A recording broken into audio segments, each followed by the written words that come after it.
When it comes to competition, anytime Stanford and Cal play, it is big. Today, it's the big spike. Cal, Stanford, beach volleyball. Next.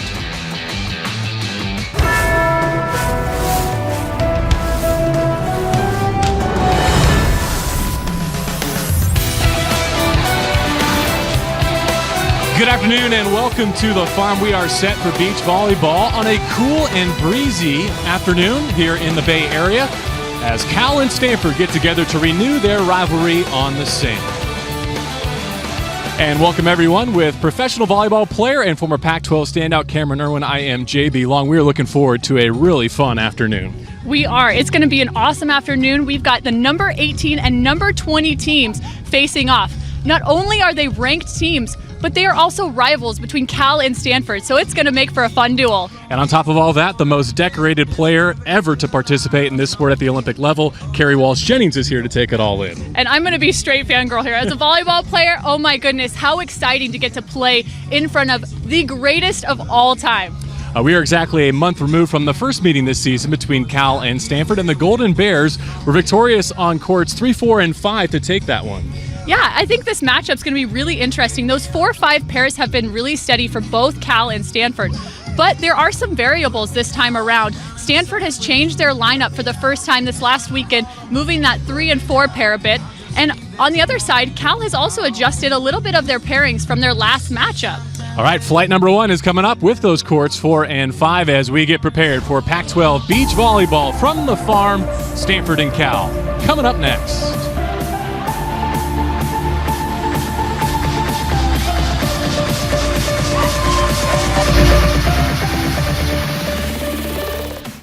You're watching What You Crave.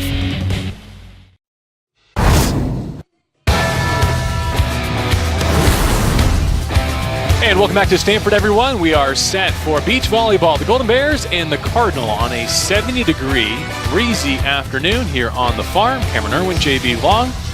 Our first flight set to get underway with a couple of pairs on the court. We will get to Gustafson and Neff against Bowen and Anderson a bit later on, but we start on court number 3, and it's pair number 4. Nicole Anderson and Leah Lindahl against Catherine Raquel and Shannon Richardson of Stanford. So let's go to pair 4 now and start our duel between Stanford and Cal with the first serve.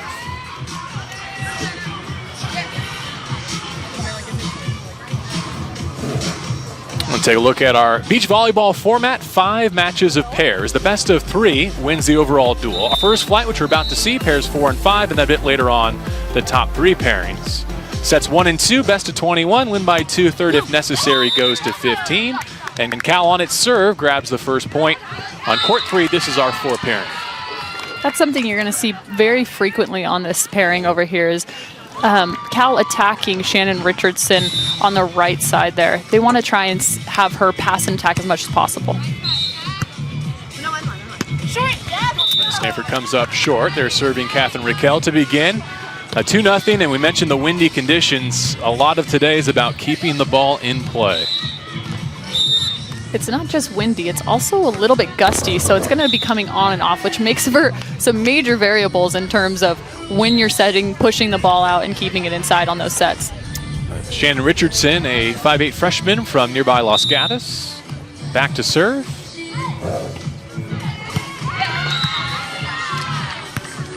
And Anderson gets a swing here as the block falls off. Tied at 2 on court number 3. And you're going to see just like that, the ball, when it is set, is going to have a tendency to drift left or right depending on the wind. And that time it just got a little too far away from Anderson. Serve is deep.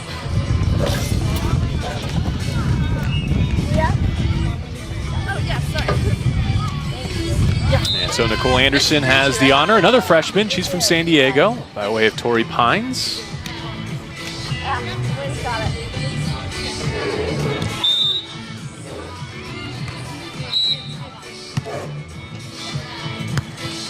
Here comes Richardson.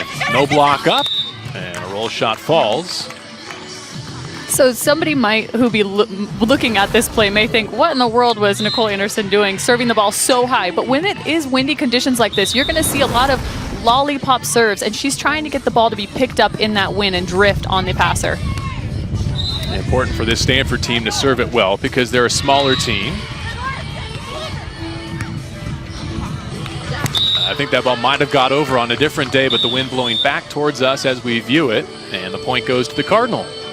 That is a lot of really high passes and saves on both sides of the net. What I would love to see is for them to bring the ball down a little bit in their passing so it's not getting caught up in the wind so much. Passing will be key for the Stanford group too. That's when they tend to have success, both good setters, able to move their offense around. But is some of that mitigated by the conditions today?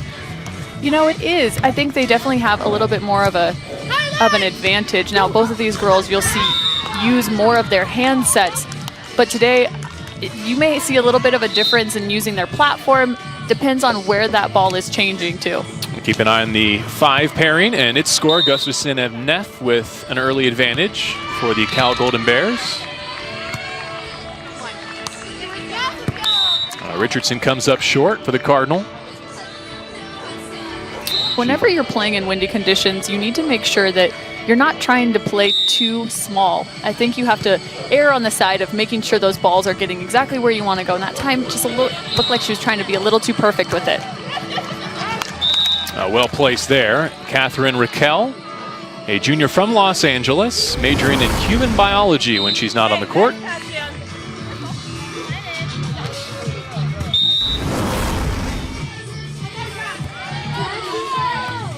Bit of a change for Raquel, who spent all of last season on courts 1 and 2. Mentoring the freshman Richardson, and they score again.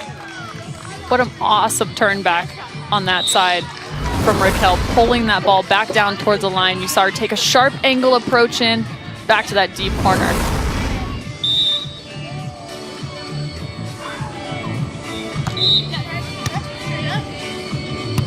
Choosing Anderson with that serve receive, and a nice dig. Richardson looking for the line. Appeared to miss deep. This Stanford team needs to limit their errors. They're both relatively the same size, so they're not necessarily going to be ripping balls down at Cal's feet. So they need to make sure they're keeping those balls in play when they need to.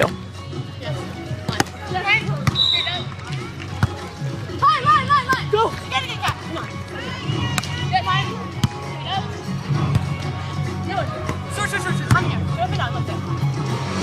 No one.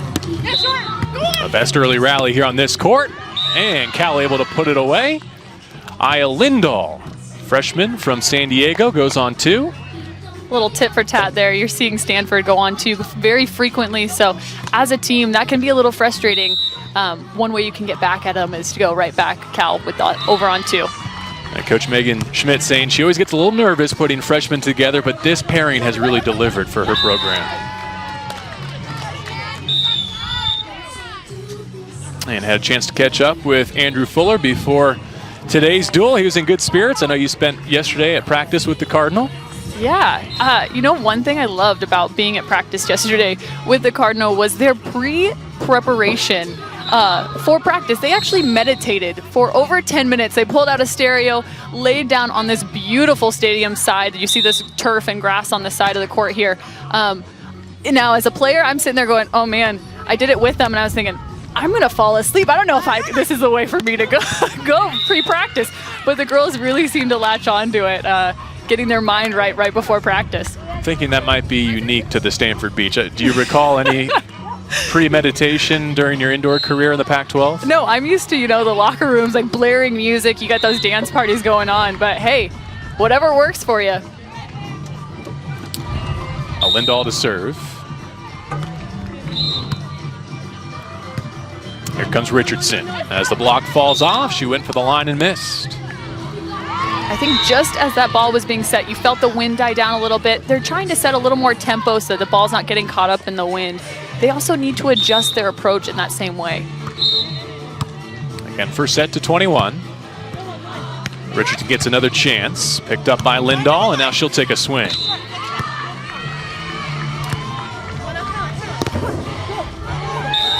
Able to defeat the block. Catherine Raquel gets a Stanford point. Great job by Lindahl staying at the net on that. But unfortunately, she just wasn't able to get her hands all the way pressed over the net. You see it right there in the replay. And when that happens, it's going to be more than likely a tool. Stanford 8, Cal 9. That's correct. They're keeping the colors. Thank you. Sorry. Your man. Yeah, I know. First ball. Yours in. Go. Lindahl picked up on the over. Here she comes again. And now Anderson gets a turn. Able to split the Stanford Cardinal and score for Cal. And that's something that we're not going to see a ton of, is Anderson getting swings. They're going to try and get her as many as they can. She's a very good attacker, and she sees the court really well. So Stanford's going to try and keep the ball away from her. Comes from a great beach background, won a bronze medal at the AAU Junior Beach Volleyball Championships. Woo! What a cutty. Right across the tape rolling. There's almost no way you can dig that ball up unless you're Misty May trainer. I feel like she's the only Olympian who isn't with us today in this exactly star-studded gathering at Stanford. A long serve from the Stanford side, and side out to the Golden Bears with an 11-9 lead here on court number 3, opening set. Taking our technical all at the same time, ladies. Thank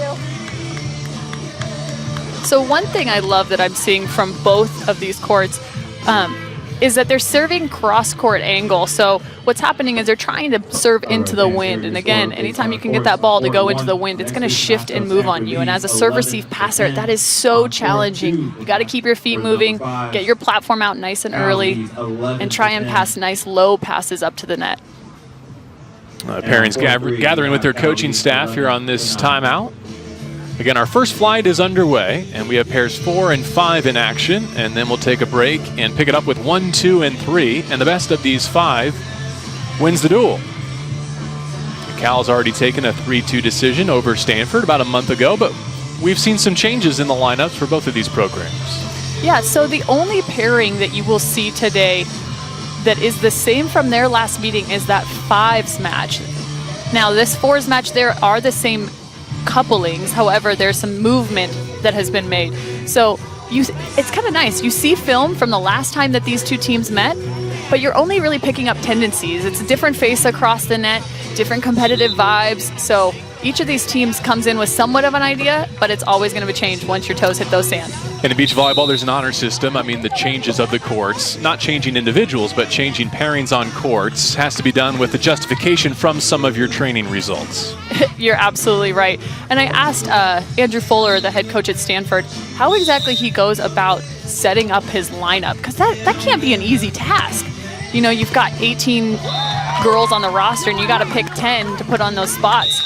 And he said it was a lot of testing out different things in practice, so different pairings, and then also they took player polls to see kind of who would like to play with one another. He also takes a look at the ability of the players and the personality and seeing how they match up.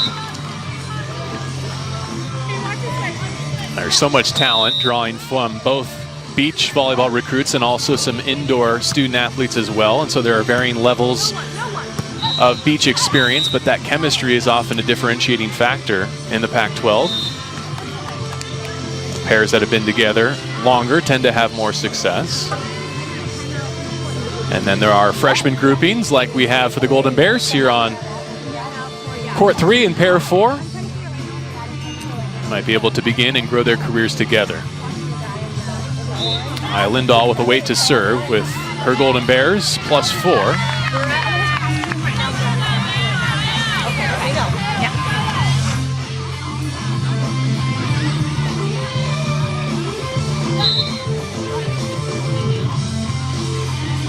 And finally ready for Lindahl to bring the serve.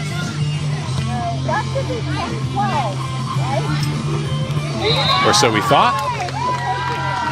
Now we've got some questions, it looks like, as to what the score should be. And perhaps serve order. I think we've got it straightened out. Timeout now.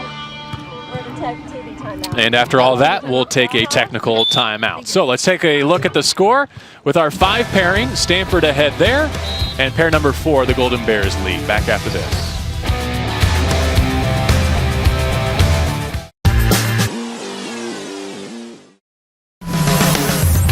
Pac-12 Beach Volleyball is brought to you by State Farm.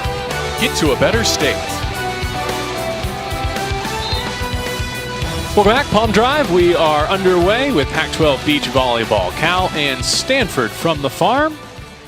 We've been following our 4 pairing through most of their first set. Let's transition over to court number 2, where in the 5 pairing, Stanford has a 2-point edge, with Courtney Bowen and Kat Anderson taking on Bridget Gustafson and Taya Neff. That's Anderson serving and finding the tape. So like we mentioned before, this is the only pairing you will see today that is the same as the last time these 2 teams met. And the last time these 2 teams met, Gustafson and Neff won in 2 sets.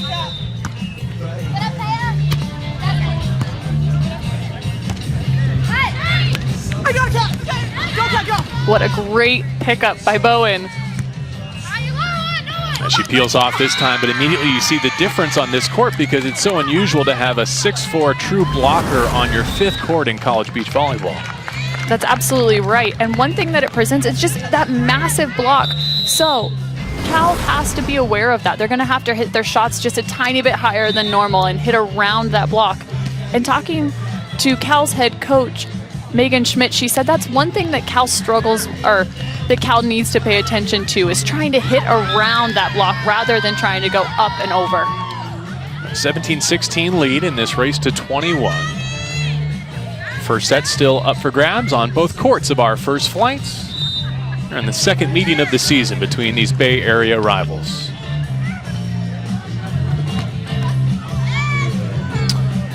There's a look at Megan Schmidt in her second season as head coach of the Golden Bears. She played in 2 Final Fours with the indoor team. Joey getting to know her and her student athletes a little bit better this week in preparation for this match.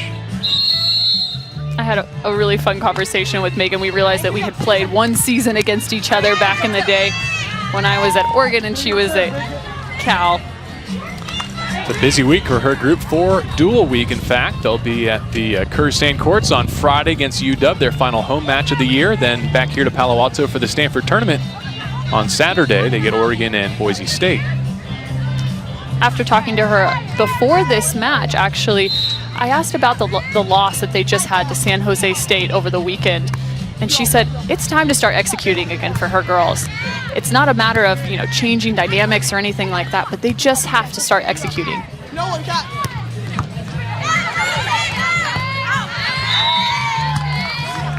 Neff back to her feet after that great get, and Bowen puts it away. I love that option idea from Stanford. Kat Anderson gets that easy ball. She knows that she wants Bowen to take that swing. So you'll see her lift that ball up towards the net, allowing for Bowen to go up and just rip that ball down in the middle of the court. So Bowen, a 6'4" sophomore, and she's playing with the freshman from Everett, Washington, one of 5 beach-only student athletes on this Stanford roster. Did you just say Washington? A beach player from Washington is a big thing.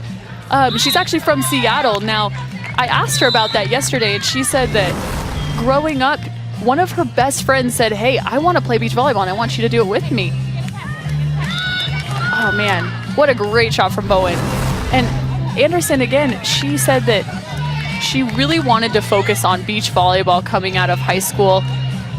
She said she also played in a lot of rain, played with a lot of wool socks, but how neat to have a beach volleyball player from the Pacific Northwest. Meanwhile, Bowen had never participated in this sport of beach prior to 2016, has made the transition nicely. She's up for the block, and she's really imposing her will on this court. And what a delay. Now, when you see somebody going up for a shot, that's one of the biggest blocking techniques that you have to learn, is to wait on that ball and wait to go up and jump so that you can get a touch on that. Now, it's a little easier for Bowen as she's 6'4", but still a great move. And now serving for the set, she dumps it into the net. So set point number 2 for Bowen and Anderson. 10 wins combined. so far this season. Enough to serve. And Anderson able to finish it. So the first set of this duel goes to Stanford. And it's the 5 pairing of Bowen and Anderson, 21-17. And there you're going to see something's already changed. They're picking up that first set win on court 5. On court 2, Stanford takes a 1-0 lead in the number 5 matchup. So Bowen and Anderson will have a chance to earn the first result of this duel in the second set. We're going to go back to our 4 pairing in just a moment, but kind of to your point, the strength of this Golden Bears team and really the reason why they were able to defeat Stanford a month ago is because of what they've done on the lower courts. Yeah, their 4 or 5 pairs have done some extensive work, really picking up those wins when they need to. And that gives the team just a little bit more momentum heading into that first flight. And so back to court 3 as we pick up their first set.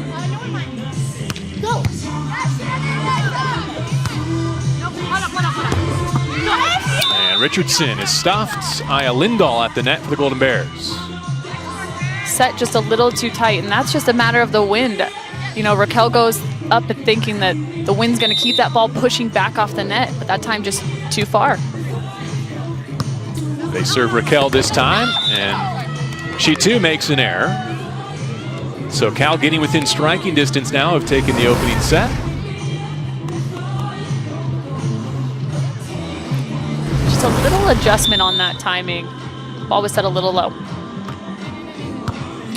A couple of San Diego freshmen here for the Golden Bears. A well-placed shot by Shannon Richardson. Played club for City Beach Volleyball here in the Bay Area. Great timing on her approach. Way to see the opening there between players. Such a hard ball to dig down the middle. A long run by Anderson, but she gets there. Cal unable to pick up the point. Just off the fingertips. That's the timing issue on your approach. You gotta wait a second longer, take a slow to a fast approach into the ball, really focusing on those last 2 steps, keeping them nice and tight together so you can get up and rip at a ball. Well, Anderson and Lindahl and these Golden Bears, they've made a habit of playing some nail biters, haven't they? 9 of their 16 matches have been decided 3-2, including their first connection with Stanford, and 4 in a row. Cal tends to win those, though, 6 and 3 in those final court decisions, if you will.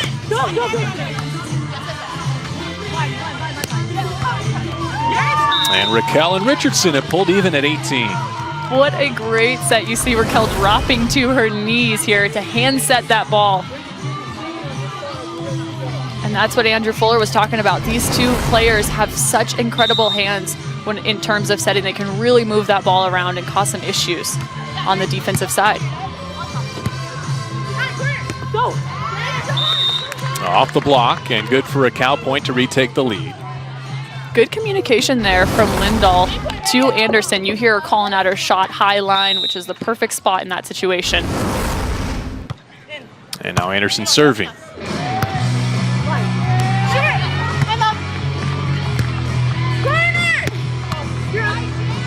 Picked up by Richardson. She'll take a swing here. And Lindahl with an emphatic right-handed swing to set up. Set point number 1 for Cal. What a great cross-court swing. It looked as if Richardson was just slightly out of position. I would have liked to have seen her get just one more half step outside of that block in order to dig that ball. So remember, Stanford took the opening set in the 5 pairing. Cal looking to answer here with the 4 pairs.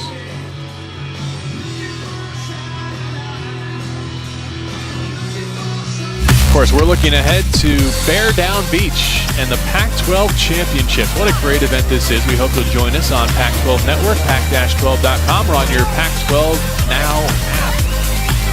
You're going to see some amazing teams at the Pac-12 Championship. There are 3 teams in the Pac-12 right now in the top 10 in the AVCA rankings. So there is going to be some phenomenal volleyball happening at the Pac-12 Championships. Tucson, Arizona, the venue on April 27th and 28th. Our coverage begins at 9 a.m. Pacific Time, 10 Mountain. Hope you'll join us then for the 2017 Pac-12 Beach Volleyball Championship. Cal looking to serve out set number 1.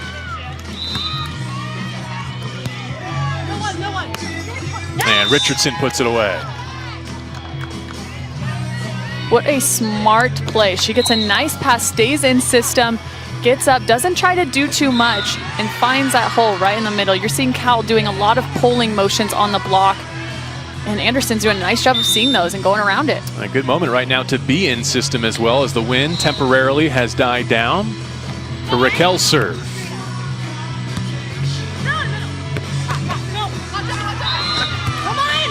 What a pickup. Oh my goodness. And Raquel skies it. The sky ball. Catherine Raquel picked up. Oh my goodness. What a scramble, both sides. And it results in a 20-20 tie. Never say die play right there on both sides of the court. I love the hustle. So many great pickups. Some of the best of the beach right there. And these undersized pairings, you had a feeling that this would be a scrappy matchup.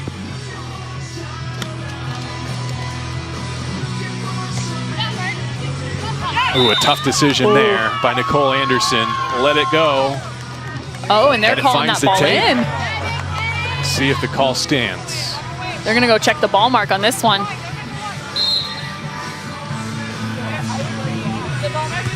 See how close that one is.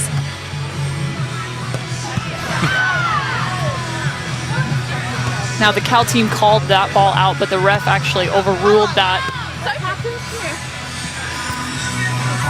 originally. Now she's calling the captains.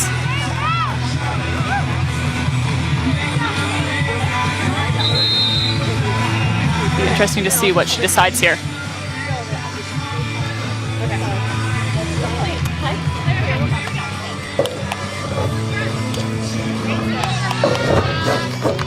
Unable to tell by the body language so far. She's calling a replay. Yeah. Okay. Replay the point. I think in this situation, that's probably the best option when you're at 20-20 and it's a crucial point.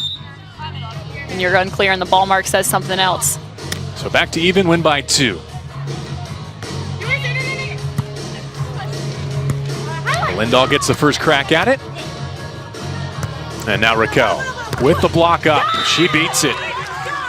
And Stanford winds up with the set point after all.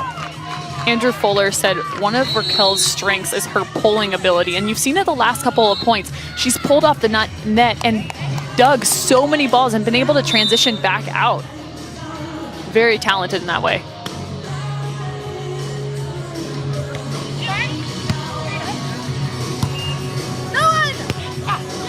A clutch moment there for Nicole Anderson. And of course, right as I give her props for her great pole move, she misses that one. But what a nice shot on the other side of the net by Nicole Anderson. That is one of the hardest things about beach volleyball, is having to play defense on that pole move. You're moving backwards. You've got to focus on getting those feet stopped on contact so you can run balls down outside of where you are. Lindahl and Anderson have had some great results, 12-5, including a victory over a number 3 UCLA group. Richardson now for Stanford. Deep middle, and she found it. Nice job by Lindahl to be able to see that pulling blocker again, going deep corner jumbo. And here comes the wind again for set point number 2 for the Cardinal.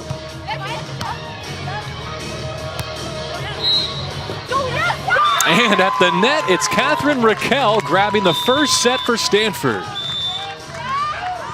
Things are changing up on both of the courts on 4 and 5. Stanford looking for a bit of revenge, and they've got the opening set in the 4 and 5 pairings.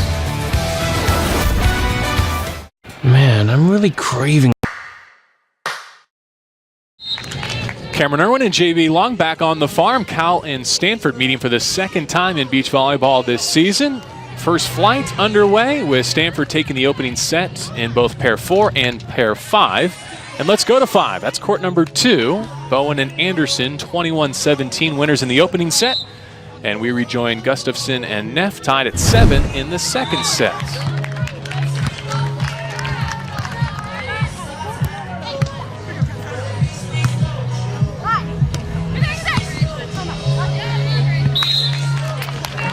Neff doing her best to get that ball up, but the point goes to Bowen and the Stanford Cardinal.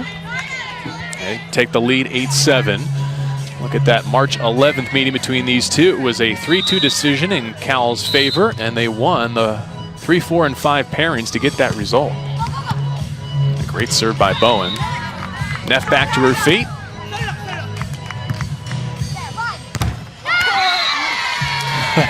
Courtney Bowen's reaction says it all there. The sophomore from Brooklyn, frustrated. She saw the blocker pulling and she just wanted to rip that ball right down the middle of the court, but let it drop just a little too far.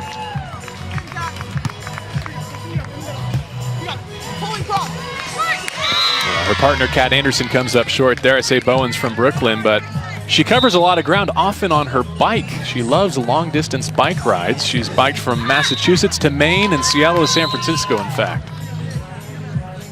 I think she's pretty multi-talented too. I think she plays the flute, piano, and a few other things. I'm sure there are 3 or 4 of her, in fact, because there aren't enough hours in the day for one individual to be so good at so many things.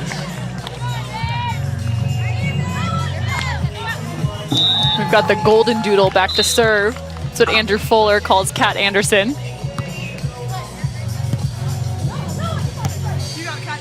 There she is. And am I correct that you have some experience with golden doodles? I do. I have a golden doodle, and I asked her about that, if she's embraced the name golden doodle. And you'll see it's actually because of her hair. She's got this gorgeous kind of curly hair that resembles a golden doodle, and she has 2 poodles herself. So she definitely embraces that name. How about in terms of demeanor, disposition? You know, watching these two play yesterday in practice and so far today, they're so complimentary of one another. They're really good sports and they really communicate well. So I would say, in my opinion, I think they do. A serve for Taya Neff, a Pac-12 All-Academic first-teamer in her own right, a junior for Cal.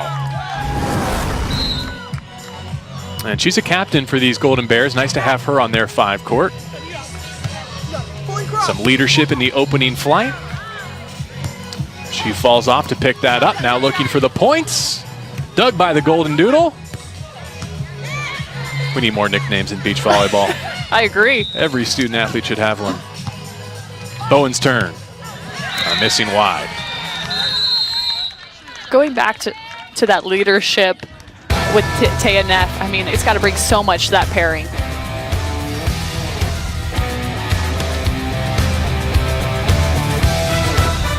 Live in a complex world. On Pac-12 Network.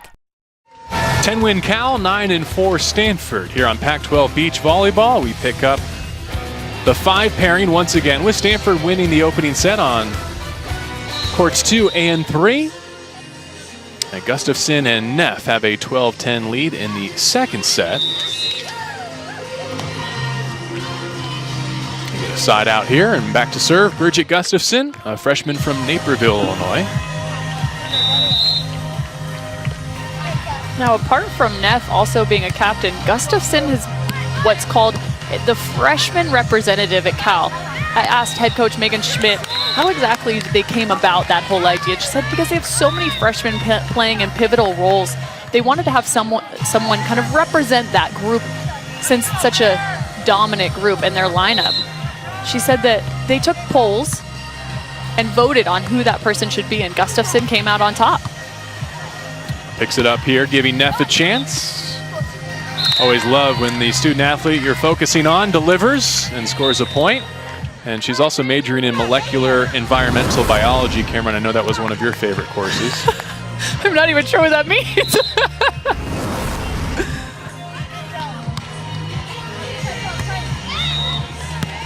Well done by Bowen there to give her teammate a chance. Now up for this block. Well placed. Bridget Gustafson on a tear. What a beautiful shot. That is one of the hardest shots in beach volleyball to pick up, is that ball that is right over the blocker down the line. Bowen would have to come down, set her feet, and turn and dig that ball.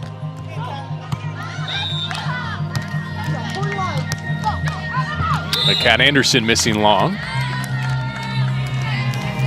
One thing Bowen has had to work on a little bit is her setting. And from the last time these two teams matched up, it has looked like she has improved in that area. However, that last one got pushed out a little bit too much. And Anderson has to be able to adjust those last two steps of her approach to be able to stay balanced on the attack. A couple of miscues there, and I wonder if the weather conditions are playing a little bit into this 5 pairing, trying to recalibrate whether or not the wind is up or down. Yeah, it's really been in and out. So far, it's starting to look a little bit nicer on the day. We got some blue skies above us now. Well, Gustafson and Neff trying to answer back in set number 2 between the palm trees here on the farm.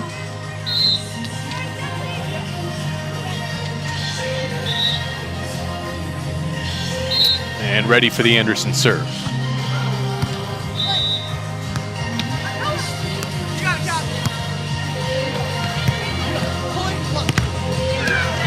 Bowen just dunks it.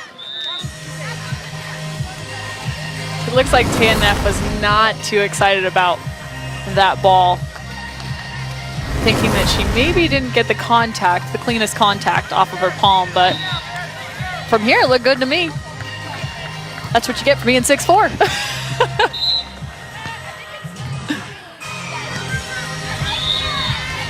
Earned letters in 5 sports in high school, did Bowen. Volleyball, basketball, lacrosse, badminton, and swimming. Did you say badminton? I did. Apparently that's big at the Chapin School.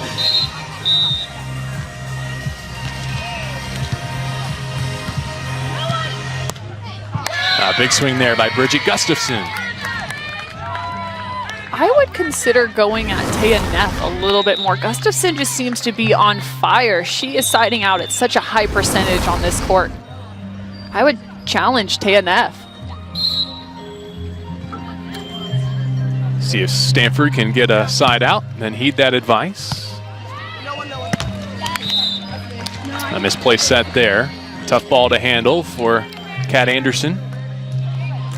Kat was passing very well in that first set. It seems like there's been a little bit of a breakdown on that first ball contact, which makes everything harder in beach volleyball. And that serves her again. She opts to let it sail out. And so it's Bowen's turn to serve. And again, you want to see a little bit more serve receive from Neff if you're the Stanford Cardinal? Yeah, I think so. I would test her just because Gustafson is doing so well on her attacks. Well, they do. Oh, Anderson got caught leaning the wrong way. Yeah, but that's exactly what I was talking about. They just had a free ball opportunity. And they just, it's a miscommunication there. That's an easy play out. Set point number 1 for the Golden Bears. And Anderson able to keep her Cardinal alive in this second set. The third is necessary. Best of 15, win by 2 to decide this 5 pairing. Bowen and Anderson against Gustafson and Neff. I would love to see them go on a run here. Not going to happen. 21-14, Gustafson and Neff, and the Golden Bears answer in the 5th pairing. So we'll come back and track the decisive 3rd set next from Stanford.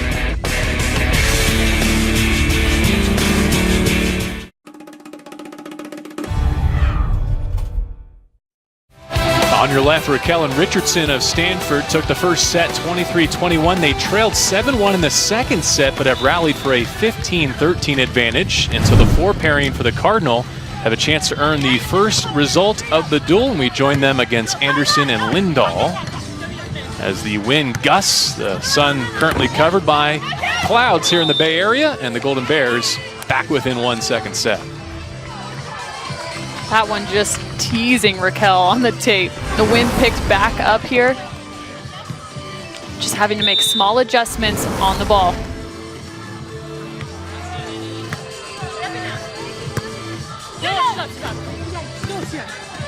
One thing to note about these two teams playing against each other is that you're seeing a different offensive and defensive system from Cal. They're running what's called a split blocking system. So instead of just having one dedicated blocker at the net, you will see both student athletes, excuse me, coming up to the net and then pulling back on defense.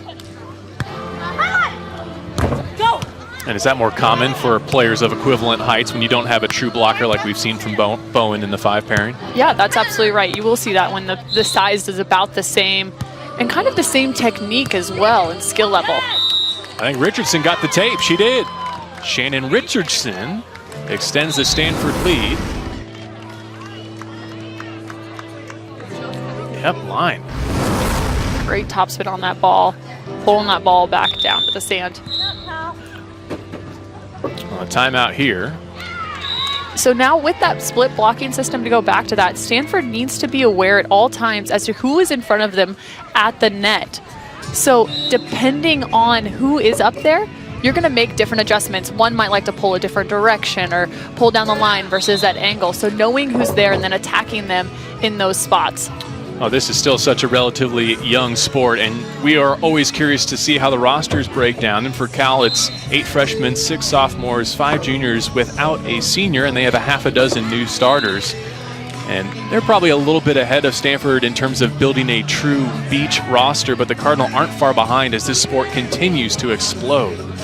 You're absolutely right. Now, talking to both of these teams, one thing that is different is that Cal considers themselves, even though they have those small numbers, or the sophomores and the freshmen on the squad, that they consider themselves to be a team of depth. And part of that is because they have so many girls that stay with sand volleyball throughout the season. There's only one player, Jessica Gaffney, that plays both indoor and beach.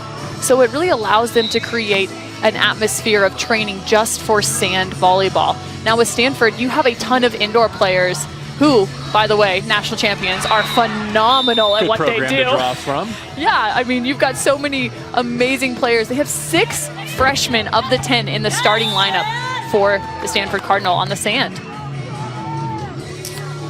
A serve going in favor of the Cardinal there as they expand their lead. Coach Fuller refers to his 6 freshmen as velociraptors in Jurassic Park. They're just learning how to open the gate. Not quite fully unleashed on the rest of the Pac-12 beach just yet, but their time is coming.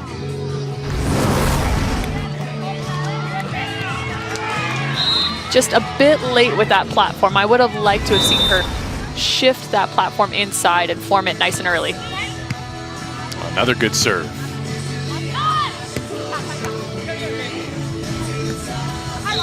Raquel able to set up, set point, and match point for the Stanford Cardinal. What a beautiful up and down set. It really gave Raquel so many opportunities to hit that ball, angle, line, wherever she wanted to go, she could.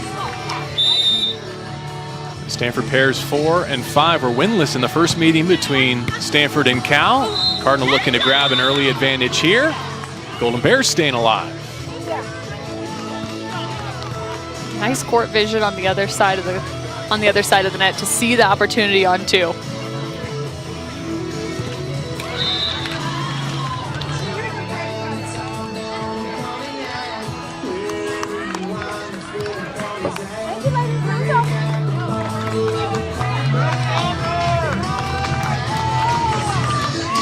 So Cal serving, trailing 15-12, looking to extend this match, facing match point number 2.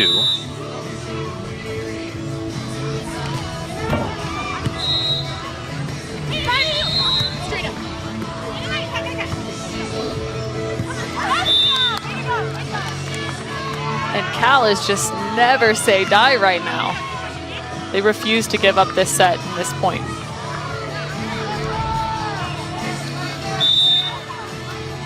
Lindahl with another serve. The wind really gusting now.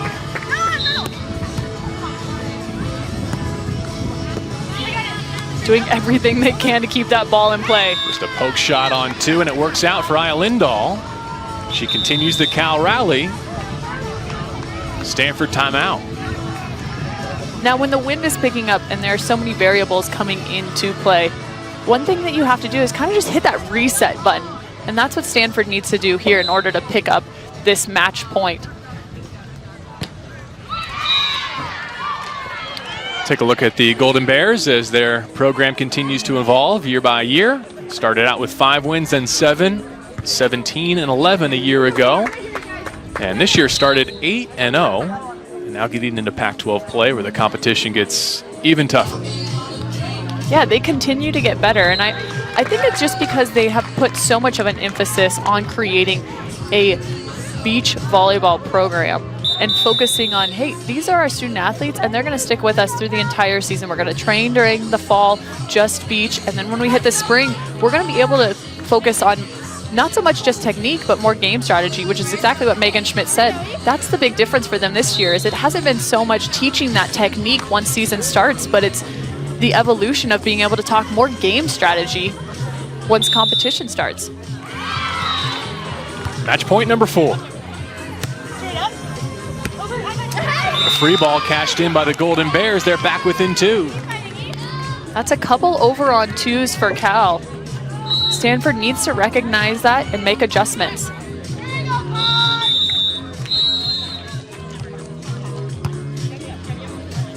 Serving Raquel here. Another chance for Lindahl as the block falls off. An unreal rally by the Cal Golden Bears. 2019 match point number 6 upcoming.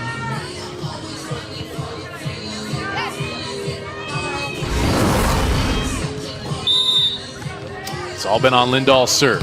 Picks out Raquel again. An errant pass. Oh, and all even goodness. At 20. Stanford's first ball contact has just gone out the figurative window here. They have got to focus on just keeping that ball nice and low in front of their partner, or just right in front of them, so that they can get a little bit more in system. Don't need to do too much. Anderson and Lindahl led this second set 7-1. Raquel and Richardson came storming back.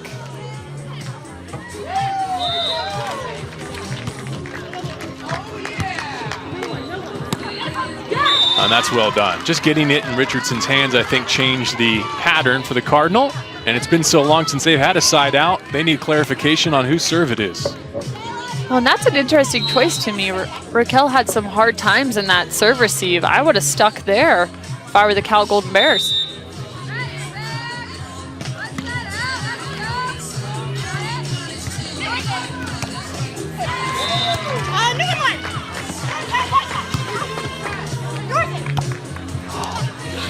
That's in! Oh my goodness! With a deep pokey down the line. That's when you make that contact and close your eyes and hope for the best. What a gutty shot, too, on match point number 7. Wow. Oh, and I love the celebration there by Lindahl. So again, win by 2, as you saw in the first set, 23-21. Again, going with Shannon Richardson on serve receive, and she misfires. I would like to see a little bit more extension on Richardson's arm swing. It looks like she's not fully extended, which means she's not hitting her peak in order to bring that ball back down to the sand. Get another crack at it here. It falls in front of Nicole Anderson. Change it up, I like it, with a cutty. And meanwhile, the 5 pairing in the third set, tied at 10. Could we ask for some better games in the first 2? First flight drama.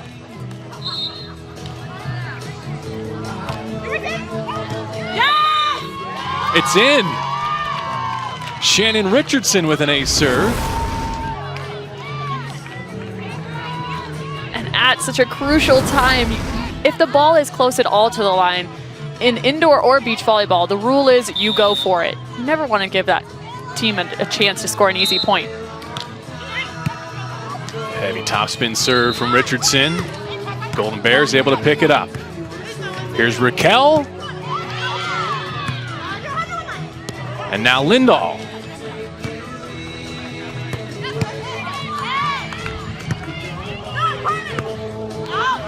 Line! What a shot! Nicole Anderson with nerves of steel. I don't think I have ever seen so many balls hit the line in one match. On match point 7 and 8, she's gone for it and converted both times.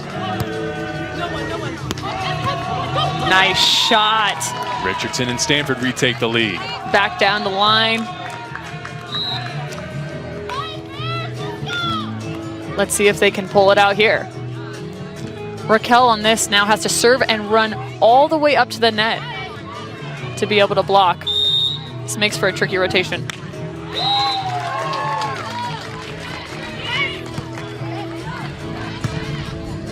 She peels off, and the shot dropped in front by Anderson.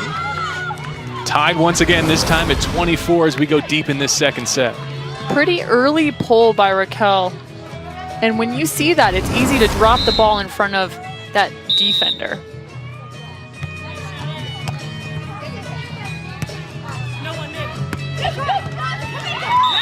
A good break for the Cardinal there. That's the same kill back-to-back from Richardson, that Cuddy. And so surprised that they serve her when they had so much success rallying against Catherine Raquel. Yeah, you know, I do think it is very interesting. I think originally in the game plan, they were going to serve Richardson. However, if I were paying attention to this, I would say, you know, Raquel's struggled a little bit in serve receive. Now she may be a little bit more of a high velocity attacker, but I would go at her in serve receive. Change of side and a change of wind for match point number 10. And it all works out in the end for the Stanford Cardinal. 23-21 and 26-24. The 4 pair for the Cardinal get the first result of this duel. What an awesome set. You're seeing it going double overtime on both sets. That's just phenomenal. All right, let's zip over across the way and pick up court 2. These are the 5 pairs in the third set. And Courtney Bowen adjusting in midair.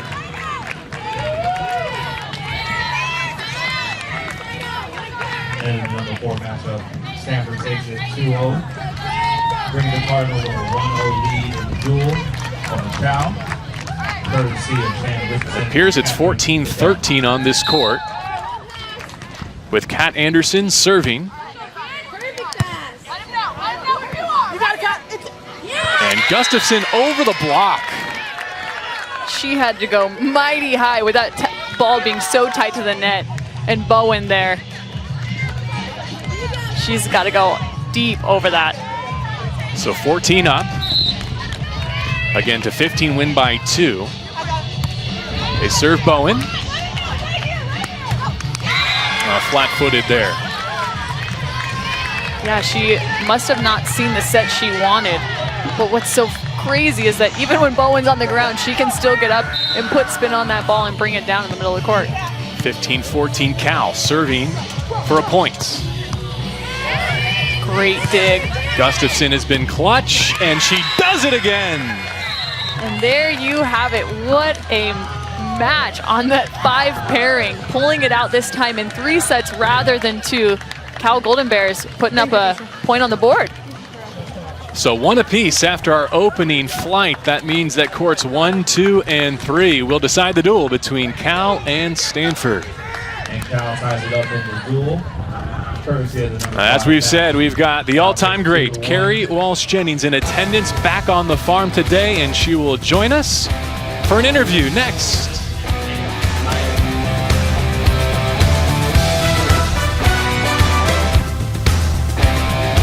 You need tires, you don't need a hassle. Woo! What you crave. After our first flight, Cal won, Stanford won. Welcome back to the farm, preparing for our second flight and the decisive matches. Cameron Irwin, JB Long, and the most decorated beach volleyball player in Olympic history. Carrie, thank you so much for joining us. It was a pleasure to see your ceremony and the court dedication. Welcome back to the farm. This is special. Oh my, it is very, very special. I literally feel like I can just breathe better up here. You know, I'm home. I really feel like I'm home. And that ceremony was insane. It doesn't feel very appropriate. I don't know why the heck my name's on that court, but I'm so grateful for it, and it's really great to be here. I think your name might be on that court due to the fact that you have 3 Olympic golds and a bronze. No, it's so silly. But it's so wonderful. So coming back to the farm, what were some of the things you said to these girls prior to the match? Oh my gosh, I'm first of all terrible at those types of talks. I'm just like, go do it. You can do it. I don't say anything. So I just kind of went in and gave love, because I just hopped off a flight. I'm not very articulate right now. And I'm just proud of them. And so I just reminded them that, have pride in what you're doing out there. And it's, make the wind your friend because it's a windy day out here. But mostly just go and have fun. Usually it takes care of itself. So now one of your main priorities is to grow the sport of beach volleyball. Now we're seeing a huge explosion of beach volleyball in the collegiate game. How proud of that are you? It literally brings tears to my eyes. Like when I live in SoCal now, and they always have tournaments down at Hermosa Beach, Manhattan Beach, and these high schoolers and these collegiate athletes are coming. The level every single week seems to be elevating, and to come here and to see this facility and the growth is beautiful. To me, it means that our sport is going nowhere. When we have NCAA backing behind your sport, that means you're a permanent fixture. And so my job is to grow the sport at the highest level. And so the grassroots, juniors, collegiate has a place to land after this. That's my dream. As part of your speech this afternoon, I heard you say your roots are indoor and your roots are at Stanford. I think we have some pictures of you wearing the Cardinal that I know we want to revisit. Does coming back to campus give you opportunity to reflect on those days? I love that. That's Logan. How cute. I wish I jumped like her. Yes, it does. I was literally here 20 years ago. I was a freshman, and it's just nuts to have lived such a life in volleyball and the sport. But everything, if this was such a springboard for me, playing here, being around Denise and Dawn Shaw and my teammates who, were literally my truest inspirations and I learned so much from. And I've recreated that everywhere I've gone. It's crazy to be on this campus surrounded by greatness every single day at all hours. And it just serves you really well if you don't get lost in it.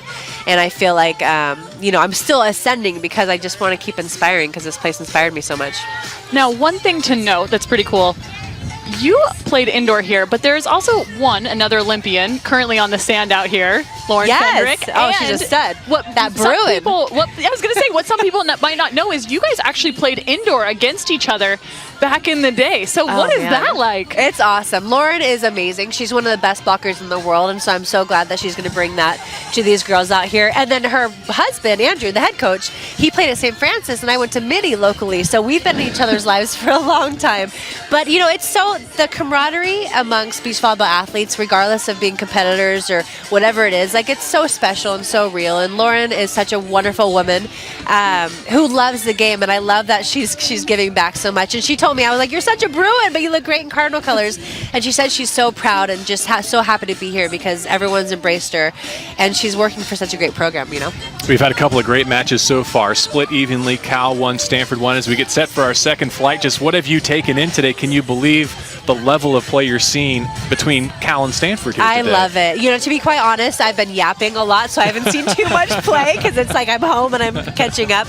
But what I have seen has been really wonderful, and these girls are working hard, and the more it's just they need time in the saddle, and that seems pretty apparent. But you have amazing athletes here who undoubtedly want to get better, and the level is great right now, and I just can't wait to see the stars rise because it's coming fast. Cameron, I want to give you one more fangirl moment before we say goodbye. Yeah, no, this is one of the greatest probably moments of my life. Growing up playing volleyball, it's been so awesome to have you as a role model. So I'm going to thank you, total fangirl. I'm taking the opportunity right now. Take it. So Thank you for being so wonderful to this sport. Oh, I love it. I'm not done. And for representing the Pac-12 in the United States. Oh, my pleasure, you guys. Thank you for having me. All right. Thank you, Carrie. We'll come back and we'll have 3 more matches to decide the second meeting of the season between these Bay Area and Pac-12 rivals, Cal and Stanford. Every athlete has a personal best. A couple phenomenal matchups to get started on pairs 4 and 5. Cal and Stanford splitting. It sets up a decisive second flight just moments away. But our parade of tremendous guests continues with Kevin Hambly from the indoor program. Just has to point Let's out. be clear, Carrie is a you're- tremendous guest. The seat you're sitting in right now. I was like, really? After you? Like, this is not fair. But that's kind of switch that up. It's been the theme of your last few months, though, hasn't it? Coming to Stanford and following what Coach Dunning did. Yeah, following what Coach Dunning did, just being around this program, being around all the coaches. It's overwhelming and exciting and all the stuff that you'd imagine. Yeah. Now, coming off a huge year last year. You're Yeah. filling in some really big shoes. Yeah, thanks for not putting any pressure on me. No pressure at all. Right. So what's the next step for this program? I mean, you're already there, so where do you go from here? Well, I think you can't try to replicate what you did last year, and maybe a new coach actually helps with that, because I think the danger when you win a championship or you get in that is to try to just do the same thing you did, and you really have to treat each year like it's a new year. And so we talked about that, and actually a lot of the players agreed. It's kind of, I mean, I think they wanted John to stay, of course. It wasn't like they're excited John left, and they love John, and John's tremendous. It was more like the opportunity that this creates to have a new coaching staff actually maybe helps us kind of not try to replicate it, but do something new. What has been your interaction so far with the players? Yeah, it hasn't been a lot, because it's a lot of them are playing beach, so a lot of them are doing this. They're the 20-hour phase in this. We've had 2 hours a week that we've been able to train with them, and that's about it. Well, in addition to coaching in the Big Ten, you also did some television commentary, Yes. so we're going to put that to the test, if that's okay, as we take a look at 3 new pairs. And again, the duel is at stake here. It was Cal 3-2 in the first meeting between these programs about a month ago, and our second flight ready to get underway.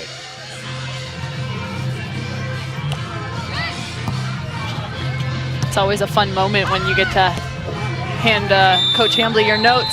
See what he thinks about what I've taken of these. Here, I'll give you the number one. So your girls are on the other side. Yeah, cool. We'll see what the scouting report's like on it. So can I go hand this to them right now and give them a shot? You know, maybe not hand them that. Yeah. I've got a few notes on there. Maybe those a little aggressive. Cool. Jenna Gray, a freshman from Kansas, and Catherine Plummer paired together at the top pairing. Here's your setter and hitter duo on the inside. So I'm sure you know enough about these girls. I mean, I gotta work with them just a little bit. It's, you know, Jenna's throwing the javelin. She's got a great arm, and I don't think people get to see how good of an attacker she is actually. So it's nice for people to get a look at that here. Joined the Cardinal track and field team this spring as a javelin thrower as a third sport. She was a Kansas State high school champ. Made her debut last weekend and just put up 159.10. Good enough for 6th in the Cardinal all-time record books. It's an NCAA qualifying throw already. No big deal. It's pretty incredible. She's not a very good athlete. No, not at all. Yeah. Talking to Coach Fuller, he said that, you know, he really loves the fact that she's doing so many different things. What's your take on her playing 3 sports? Well, her and I talked about it, and she wasn't sure she wanted to do it. And my thought was, if you can, might as well. I mean, you get one shot at this in college. And, you know, I talked to Zeb, who's the coach, the throwing coach there, and we kind of worked out a plan. And then we brought Jenna into it, and it's worked out. It's something she's really passionate about, and I guess she was 2 feet away at her best of qualifying for the Olympic trials or something like that. So I mean, when she told me that, I'm like, yeah, we have to go explore this. So I'm excited for her. I mean, I think I looked at the idea of playing maybe both basketball and volleyball in college, and kind of wish that I did, actually. I wish I would have, because you only get one shot to go to college. And so the fact that she can do 3, I mean, how many athletes get a chance to do that? And it was too good to pass up for her. So now let's talk a little bit about the overlap between these 2 games, beach volleyball and indoor volleyball. Yeah. What does it give to these girls heading into the fall? Well, it just gives them a lot of opportunities to play volleyball. I think at this time as a coach, in our 2-hour phase, because NCAA rules only allow us to work with them 2 hours of volleyball, you worry about how much they're playing, how many contacts they're getting. And here they're getting tons of contacts. And unfortunately, Morena Lutz is injured, but she moved from middle to right. And she would say, and I would agree, that I don't think she would have been able to make that move without beach volleyball, because of the contacts, how it helped her movement and all those kind of things, and just learn the game of volleyball and try to figure it out. So I think it's been great for their development. Courtney Bound, who would not get a chance to have contacts like this, will never serve receive for us indoor, gets a lot of chances for some contacts. So I think it's great for them, and the development is just general volleyball players. There's some transfer, not a ton, but the little bit of transfer that there is, I think, is really good for them. Moretta's out here taking pictures today. We've seen her around the courts. In an unofficial capacity. Sure. Just for her own. So while we're taking a look at the ones, one thing to note that's super neat about this group is that Plummer used to be a setter. Now she's an attacker on the indoor side. And you also have Jenna Gray, who is a setter. So both of these girls have really good hands, and you'll see them pull them out from time to time. Yeah. I'm sorry. No, I know Andrew, I'm learning a lot through Andrew's eyes and through Carissa, just talking to them about the game. But he doesn't know that there's a kid, a 6'6" player that's as good with their hands in the world, actually. So to have the ability to have a player that can do that, it's great. Jenna, it's a different setting on the beach. I don't know how much beach you've played, but it's a different technique, and so we're going to have to kind of get the beach out of her as she gets indoor, but it's great to watch her, and she puts up some nice balls for Plummer. Yeah, no, I know exactly what you're talking about. As a setter, being an indoor setter myself and making the switch over to the beach, it's really like that hand speed that you're having to adjust. And so, yeah, I see her taking her hands out here, and I just keep thinking, man, she's going to have the ability to adjust back to the indoor game as well. Well, I think it's a credit to Andrew that he forces them to use their hands a lot. And you see a lot of players not use their hands. And I've come out and watch the practices. Every contact has to be, every second contact has to be with their hands, and I think that's great for their development. Jessica Gaffney with a swing for the Golden Bears, well placed, and they're back within one at 6-5. Just have to pass along a quick anecdote about these two. Plummer and Gray happen to have lunch at Jimmy V's, the campus establishment, of course. And Jenna steps in and she's got a bag full of cookies. And I said, wait a second, is that your standard pregame meal? And she said, oh, don't worry, I've got an omelet coming. Okay. A bag full of cookies, huh? That's good information. We'll have to talk to our dietitian about that a little bit. Secret formula. Yeah. Pair number 2 underway. Bark and Stepanoff, Chang and company. Tied 6-6, and then it's Campbell and Rodberg for Cal with a 7-3 lead on Henson Keefe as we keep an eye on all 3 courts of action underway here in flight number 2. What an aggressive swing from Marino all the way across the court back, trying to hit that sharp cutty, just going out wide. Now this is going to be a different pairing you're seeing on the number 1 court from the last time these two teams met. Marino was there, but you're seeing now Jessica Gaffney is there versus Bryce Bark, who was there prior. So that's one variation in this lineup. There's the Indoor National Freshman of the Year, Catherine Plummer, helping Stanford to a 9-5 advantage at the change. So what are some of the things that you said Fuller has been teaching you a little bit about beach volleyball? What are some of those things? Well, just how the things he's trying to accomplish with the team. And I think beach volleyball coaching is kind of a new profession, obviously. I mean, there hasn't been a lot of that, and collegiate beach volleyball is new, and so it's been interesting to hear it's more about overall training, and do you train him as a team, do you train him as a group, and he's also we talked a little bit about tactics and all that, but really we talk a lot more about the crossover and technique from indoor and attacking and things like that. They should be pretty similar, and so we've been able to talk about some of those things. You know, I had a similar conversation with him in regards to how the indoor game is translated to the beach for these girls. And he said, it's incredible. One of the libero, Morgan Hentz, she actually has the ability to do things that you wouldn't expect on the beach, and she's scoring points because of it. Yeah. So say she's, gets blocked on the ball, and she'll go back over on one on the coverage. In beach volleyball, that's not necessarily the etiquette, what you're, that's not the pass, set, hit, what you're used to. So he said, they play really outside of the box in terms of beach volleyball, and it's one of their strengths. Well, and I'd say, a bunch of these guys have never played beach, stepped on the. So Courtney Bowden didn't even step on the sand until she got on the sand court. She was like a little child out there playing with the sand.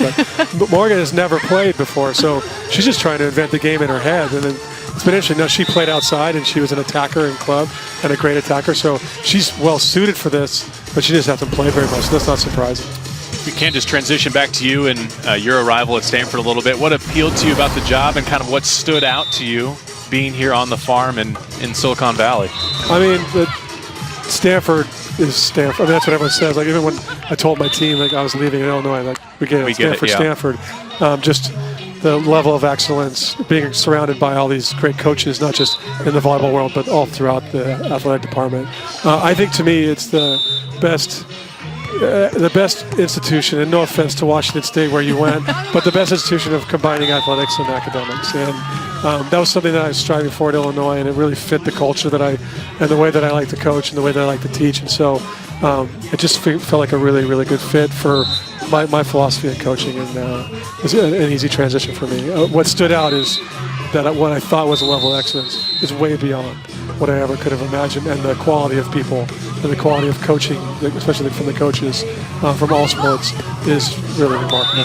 So, like, for instance, you come out to watch a little beach volleyball, and Carrie Walsh-Jennings just happens to be there. I just happened to be hanging out there talking about random stuff. Yeah, and then but you also, Jared Hess is here for the basketball coach, and you're hanging out with the water polo coaches won, I don't know, 5 national championships, and you have that conversation, just all these different coaches around, and just get to talk about the level. It just gives you a sense of the level of excellence that's here. We're getting set to take a commercial break here, so we'll use this as an opportunity to thank you for joining us. It's great to get to know you a little bit and tell us about your transition and coach up some beach volleyball. Yeah, coach up some beach volleyball. Thanks for having me, and I'm sorry that I was after Carrie. I feel like it's such a downer after that. So next time we'll try and reverse the order. I appreciate that. You don't want to be your opening act either. No, I'll be okay with the opening act. Thanks, guys. We continue flight number 2 after this.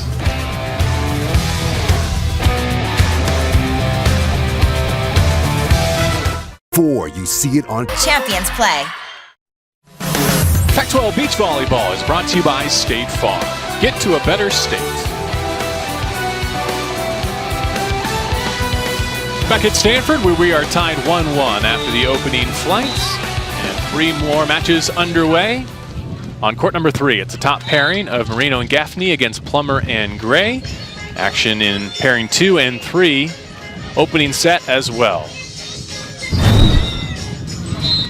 Let's rejoin the top pair on court number 3.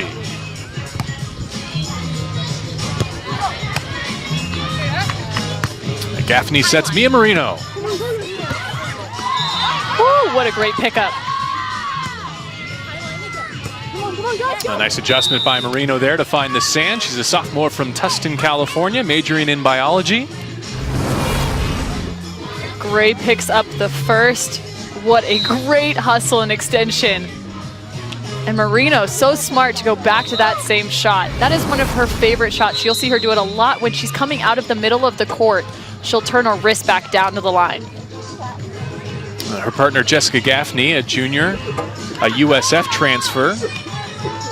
The only student athlete on Cal's roster playing beach and indoor, as she did for the Dons as well. Gaffney has had quite the rise this season. She started in that 3 pair and has worked her way all the way up to the 1s. Defensive specialist on Cal's indoor team, so she didn't train with the beach all fall. And slicing and dicing is a Catherine Plummer. The scouting report on Plummer and Gray is when they're giggling, they're usually pretty good. So keep an eye out for smiles and laughter from Stanford's top pairing. The other thing Coach Fuller said is that this team heckles each other, so I wish we could have some audio from down there to hear the banter back and forth between the two. Gray cross court. Was it down? Side out Cal. Just missed. You can actually see the ball mark from here just outside of that tape. And they did clean the lines between flights for a little bit better vantage point. The serve receive mishandled, and Cal back within 1 at 14-13. Now when playing Plummer and Gray, what a lot of teams will do is serve up the middle, forcing the 2 of them to have to really communicate on who's taking that serve receive ball, just like that. As Plummer gets the first swing. Marino with the dig, now looking for the kill. And instead it's Stanford putting it away. Catherine Plummer taking care of business. And on the change, 15-13. Coming up big with the dig. Smart idea by Plummer to realize that Gray is still on the sand and taking that ball over on 2 instead of forcing her to try and get up and take a swing off of a set. Pierce Stanford is leading the opening set on 2 courts now, Cal on 1. Service error and a side out to Marino and Gaffney.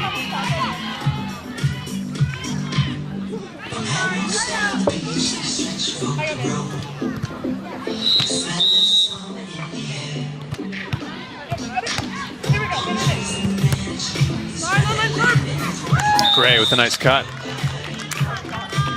Gaffney stayed up to block, making the right decision. But what court vision from Gray to be able to see that opening in that cross-court shot.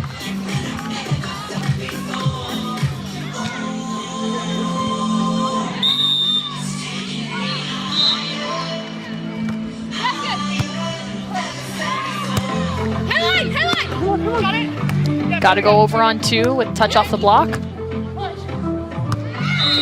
Plummer up again, And this time blocked out for a Cal point.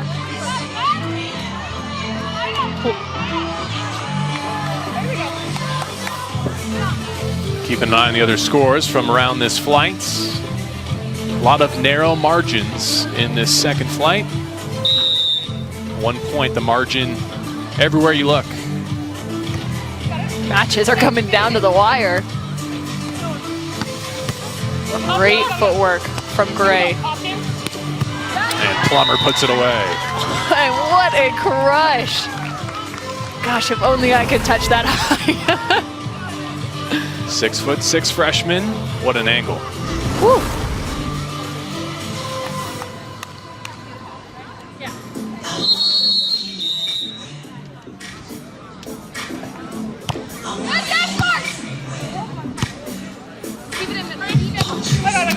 Free ball here for the Cardinal.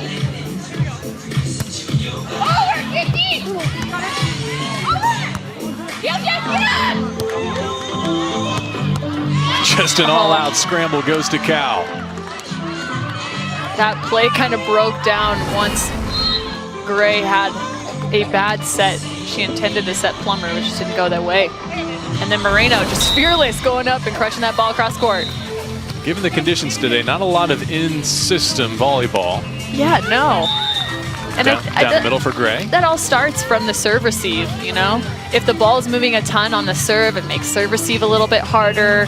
You know, passes might not be exactly where you expect them to be. That makes it, everything kind of affects that next thing. So the setting is then affected, and then your approach is affected, and wherever the ball goes.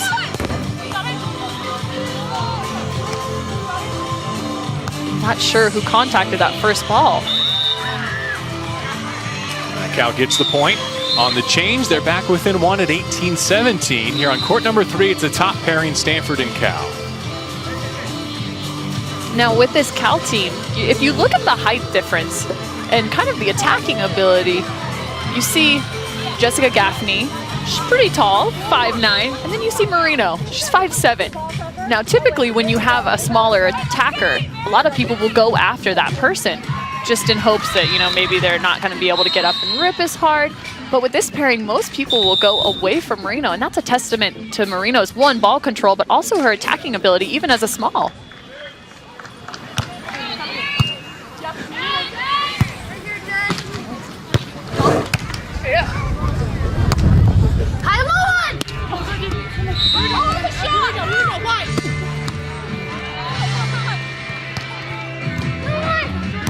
One of the better rallies we've seen here on this top court, and it ends with the Cal point.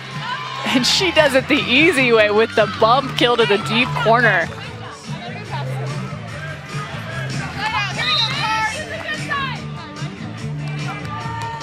So Gaffney back to serve, tied at 18.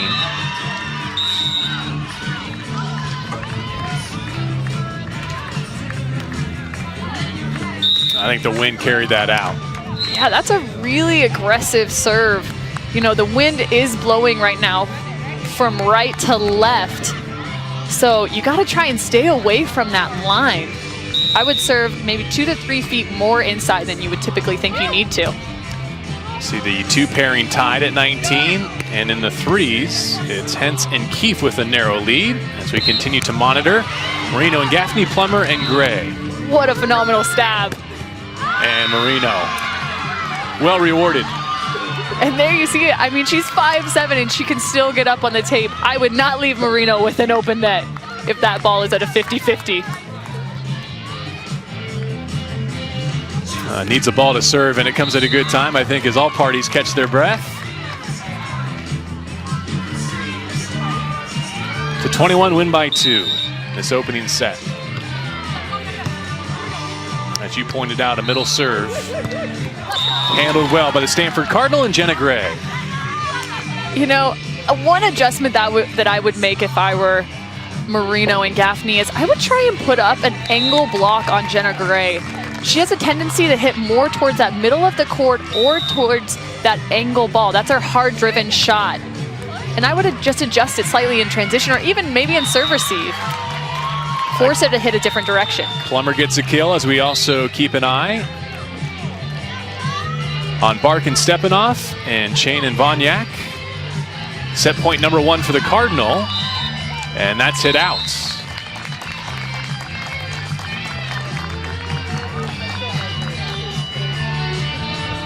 So Ivana Vonyak and Peyton Chang of Stanford get the opening set, 22-20, and we step aside here on the farm as the Cardinal with some good early results in flight number 2.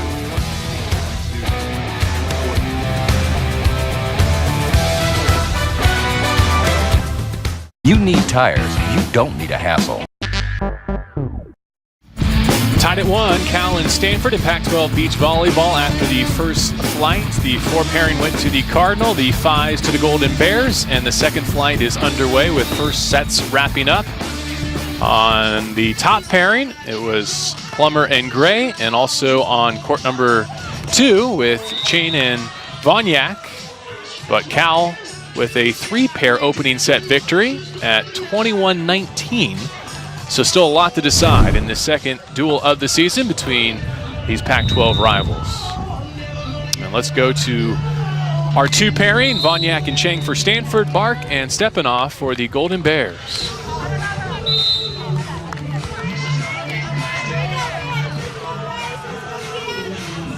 Camille Stepanoff there, a freshman from San Diego in the Bishop School.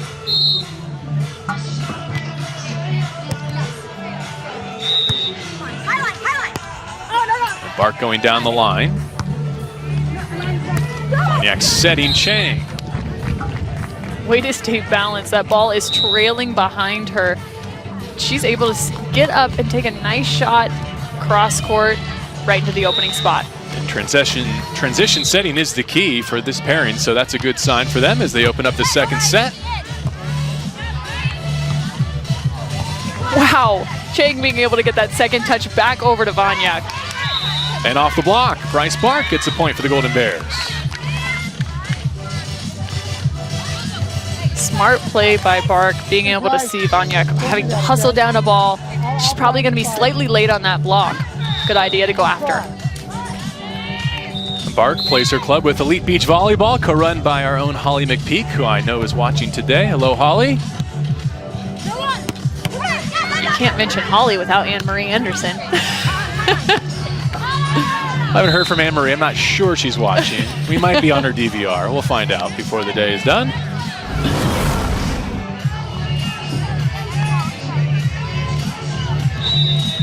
Just why, got to keep that ball in play. Vonyak serving and finds the sand. And that is the beauty of serving down the middle.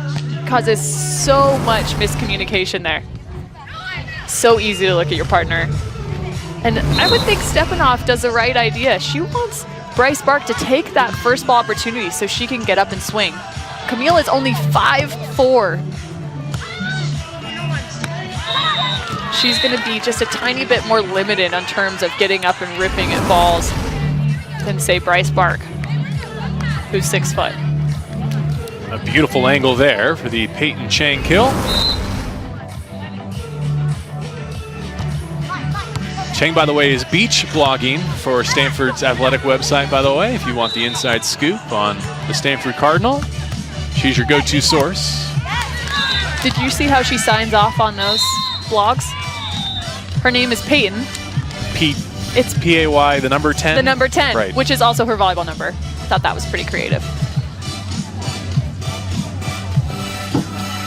So Peyton and Vonyak with a 5-2 lead at the change here on court 2. At this point, Cal needs to be careful not to let this set go away. 3 points can either go right back to 1-2 or can cause just a little bit more issue at that 4 or 5 point differential, which is pretty hard to make up in beach volleyball.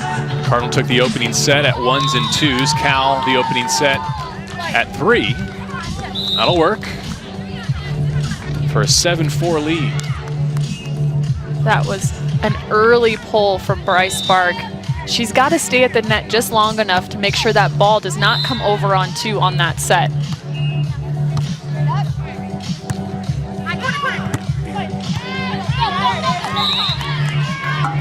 Great footwork by Stepanoff. You see her taking her last 2 steps out towards the ball. The set was just a little bit too far outside. That's one thing she's very good at. her technique and her footwork and her approach does a lot of justice for her. Wozniak and the Cardinal get another point.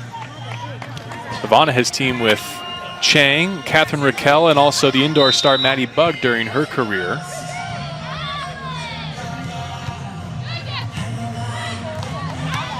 Cameron, may I ask a question? Coaching staff for Stanford gave us an analogy this week about walking into an Italian restaurant and ordering food. How does that pertain to Ivana Wozniak and Peyton Chang? Can you explain in volleyball context for us as they score again? So, first off, Coach Fuller might be one of the most quotable people I have ever met in terms of coaching staff.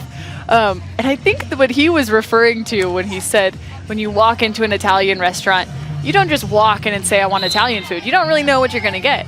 And he said, with this team, he wants them to walk into that restaurant and give specifics. I want the fettuccine Alfredo with a piece of garlic bread on the side and a little spritz of Parmesan cheese.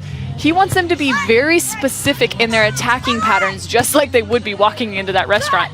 And he said he uses those restaurant analogies and the food analogies because it's probably the most relatable thing to collegiate athletes. Cal gets a point back while we were discussing our favorite Italian orders.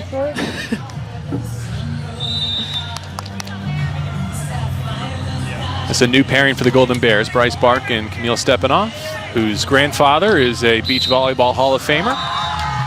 And CBVA.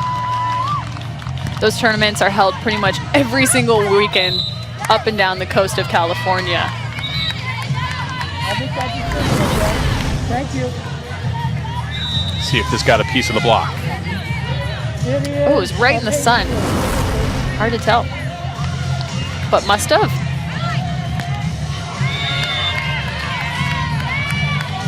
And you can see Peyton Chang lining up, serving from the right side of the court, which means Camille Stepanoff has the responsibility of that middle ball and serve receive.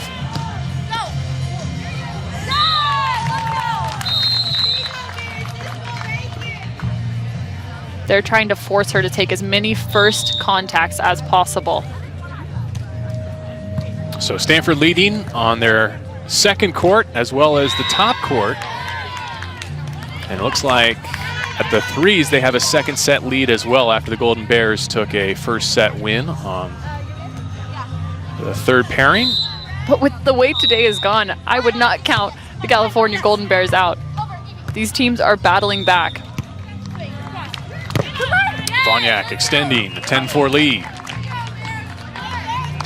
Wozniak does a nice job getting her feet into the ball, reaching in, and you see Bryce Bark doing her best to try and block that angle. Just hitting off the fingertips. Fluent in 5 languages, 6 if you include beach volleyball. And scores again there. Played basketball and table tennis in high school in Germany before coming to the farm where she's a chemical engineering major.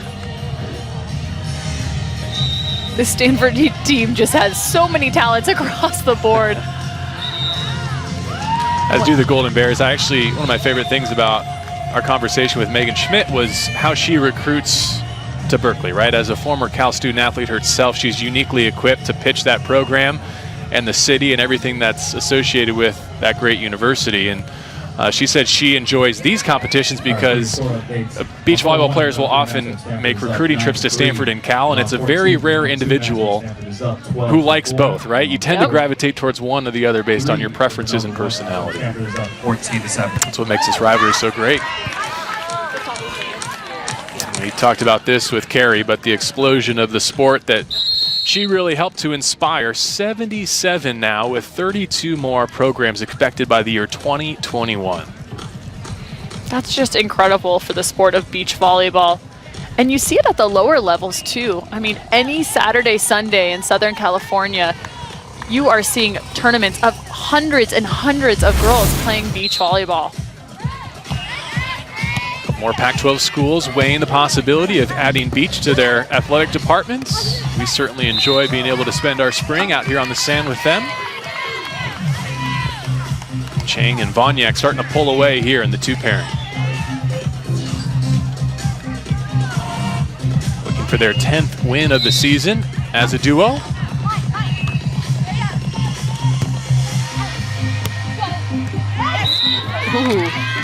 Stepanov heading towards the line. I think Wozniak made the right decision to make that attempt. Stepanov is the kind of attacker that really takes a good look prior to jumping up to the ball. So she's going to see those defenders either staying up at the net or pulling. And she's going to either shot around them, put it deep, put it short. She's going to force them to move as a defender. A sophomore from Newport Beach with another kill for the Cardinal. Modern Day's Female Scholar Athlete of the Year from 2015.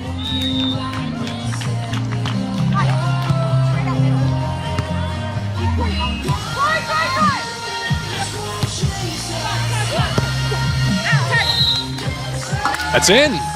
Whew. And that's not even just a high line shot. So a high line, for those who may not know, means if the blocker is up, you're going to go high over that block in the same area, the same side of the court that you're on. Now, the nice thing about Wozniak taking that is usually that ball has to travel upwards and then back down to get over the block. But because she's so elevated, she can still hit a high line over the block with downward pace.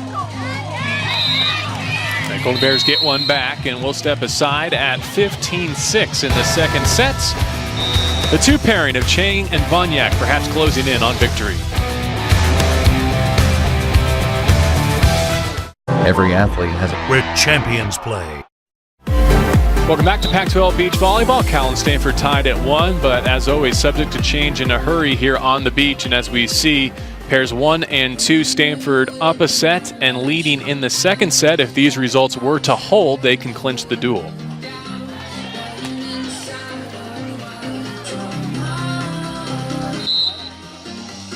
Well, we've been watching Chang and Wozniak start to pull away, and they get another on a service error from the Golden Bears. So now up 10, 16-6. And also keeping an eye on the top pair of Plummer and Gray with a comfortable lead over Marino and Gaffney. And Plummer with another big swing for the Stanford Cardinal. Nice pass by Jenna Gray. When the ball is a little bit tight, just like that one, you have two options. You can either hand set, which obviously Plummer has the ability to do, or you can go up, if I were Plummer, and rip it like she just did. She's got the dual threat. They serve Gaffney. And that works. I love that. That's a late blocking change by Stanford, and Gaffney does a nice job of recognizing that and going right over the top of Plummer. Jessica Gaffney at 6'1" from Temecula. Looking for the block at the net. Cal able to send it over. Gray back to her feet down the line. And just in between the antenna and the blocker there. Great shot by Jenna Gray. So let's join this court now for the finish. Match point number 1. Stanford looking for their second point of the duel. Gaffney takes the serve and now the swing. And got a piece of the block. The Golden Bears stay alive.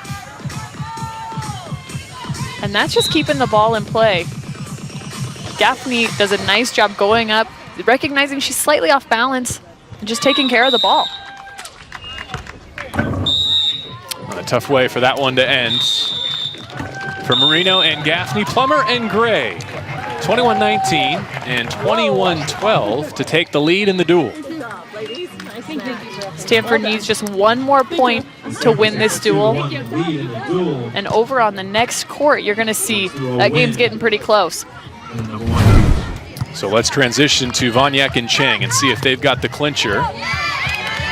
Beautiful hit into the back corner there for the Golden Bears. And we get a change at 18-10 here. 18-10 second set, Cardinal in command. Now at this point for Cal, you have to almost completely ignore the score.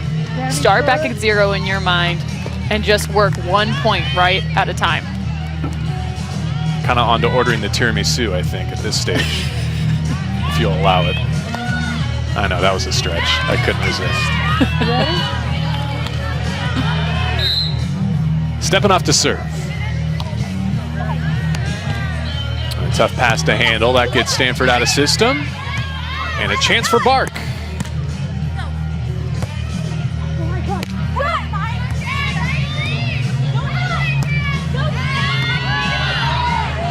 Wozniak got a piece of the block as this rally continues. Nice dig by Chang. And that's wide. That gives Cal their 19th point, up 19-10 now. Thank you very much. It looks like both teams are just moving a little bit slow right now, even to grab that ball. In between points is a good time to catch your breath. Stanford 2 points away from clinching the duel. Wozniak setting Chang. Way to take care of the ball. Cal's just making a lot of simple errors right now. And again, if we go back to what Megan Schmidt said prior to this match, is the fact that they needed to execute. And when you see a free ball getting sent out of bounds, that is the definition of the opposite of not executing. 20-11 now on match point number 2 upcoming, and it can also decide the duel in Stanford's favor.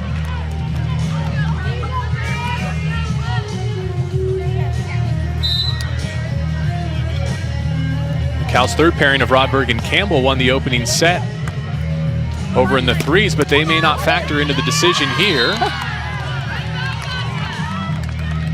And that is one way you can score a point off of a defensive ball. As an attacker, it's so hard. If somebody sends it right back over at you on one off that defensive attack, oh, there's just no way to get back there and dig that ball up.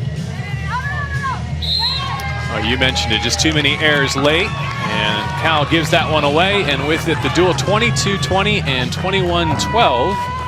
Ivana Wozniak and Peyton Chang with the clinching victory, and the new duel score is 3-1. It seems as if things have really turned around for this Stanford program. They started off very strong at the beginning of the year. They had a little bit of a struggle, and man, to be able to get this win over a team that they had lost to early in the season, that's huge. Okay, let's join the final court of action. It's 17-13 Stanford leading here. Morgan Henson, Caitlin Keefe.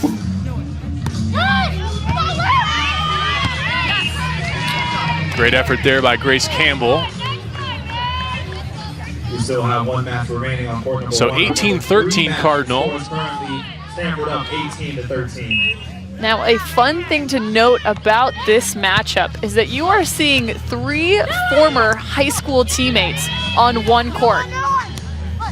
The pairing of Rodberg and Campbell both went to Marymount High School, as well as Caitlin Keefe and Michaela Keefe. They're actually twin sisters at Stanford.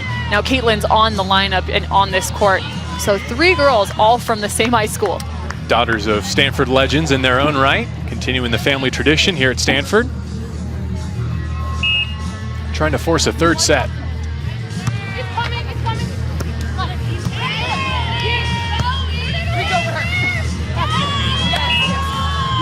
Over the block and down. That caught a line. Caitlin Keefe over to take a look.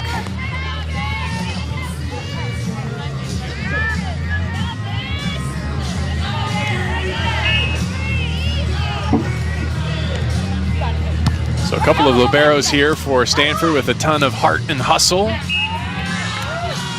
Nice shot, high line. Andrew Fuller said he's never been more concerned about a team running into a pole than this team. They will run through just about anything in order to keep the ball alive.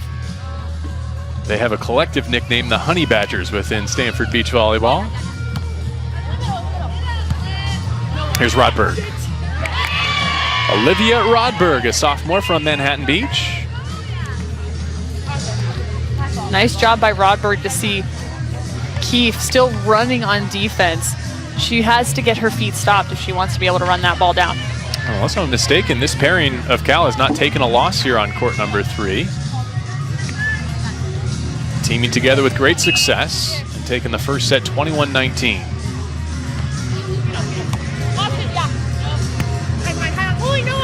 Keefe on the attack and picking up the Stanford point. One thing I like about this Stanford team is even though they're both defensive players on the indoor side, they're still pretty physical attackers. Campbell gets the first crack at it, and off the tape. It missed, so Stanford gets another. And they force a third set with the duel already clinched for the Cardinal.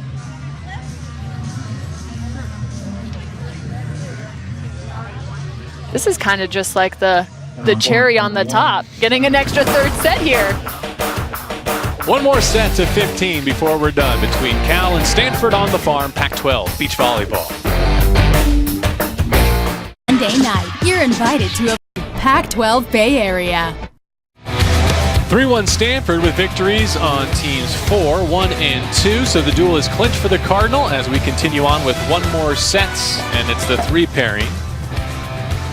Cameron Irwin, JB Long back with you on the farm. Our producer Billy Chusett, our director Gary Milkus. Glad you're with us for Pac-12 beach volleyball.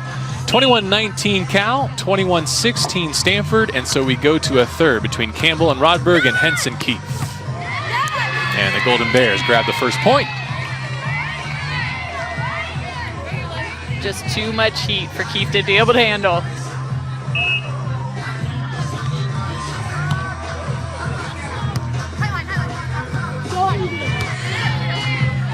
The set was a little bit tight. It cost Stanford a chance at the point. New life here. And that shot was apparently out. Cal gets another point for a 2-0 lead in the third.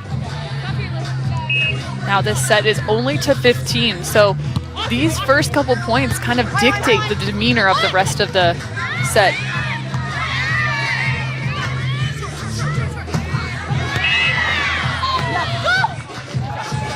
The ref's calling that one out of bounds because it contacted the antenna. That is the red and white piece of plastic you see sticking up on the net. That is considered out of bounds in volleyball. Some members of our audience are off to Pac-12 baseball, Portland and Oregon. Enjoy your time at PK Park in Eugene. Those of you staying with us, hang tight, and we'll finish here on court number 1 and pair number 3.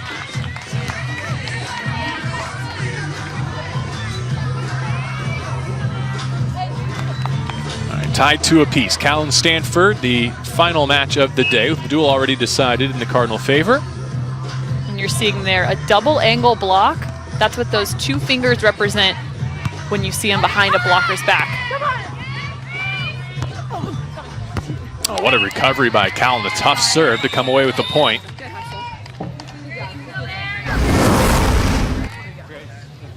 Gosh, and setting from her knees. That's amazing ball control to be able to do that. So Grace Campbell back to serve. 6-foot sophomore. And here's Keefe. You're up, you're up! No one. You're there. Right here, left. No one, ball swing! Hence's turn, she goes short, and Cal unable to dig it. Yes, with a nice little palm shot right over the top of the tape.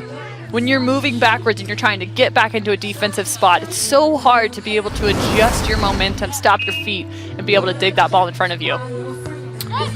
Morgan Hentz, a Kentucky native, serving for Stanford. And a block there from Keefe. You have to imagine, with these girls being defensive players indoors, it's got to be so fun for them to be able to use skills they're not typically using on the indoor side here on the beach. So blocking Caitlin Keefe, getting up and being able to stuff somebody, it's just got to be such a fun feeling. Cal unable to capitalize on that float serve, with the wind down a bit right now. Cloud cover here on the farm. The conditions have certainly been a factor.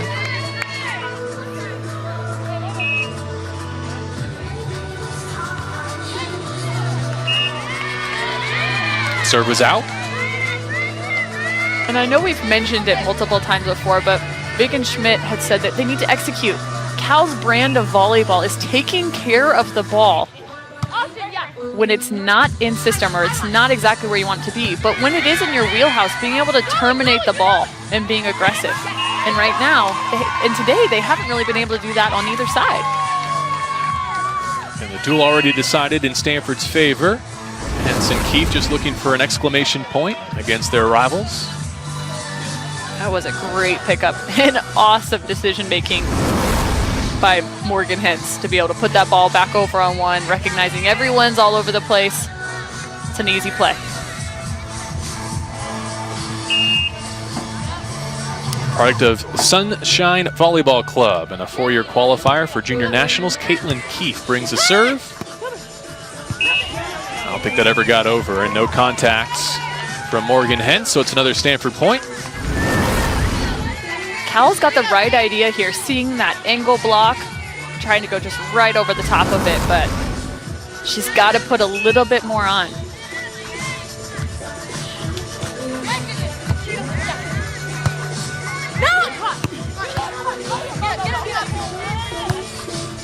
Great pull and dig by Hintz. And with the transition kill, I love seeing that from a defensive player. Pulling deep off the net. Awesome tight set. And she's even can get up and just turn that ball right around the block.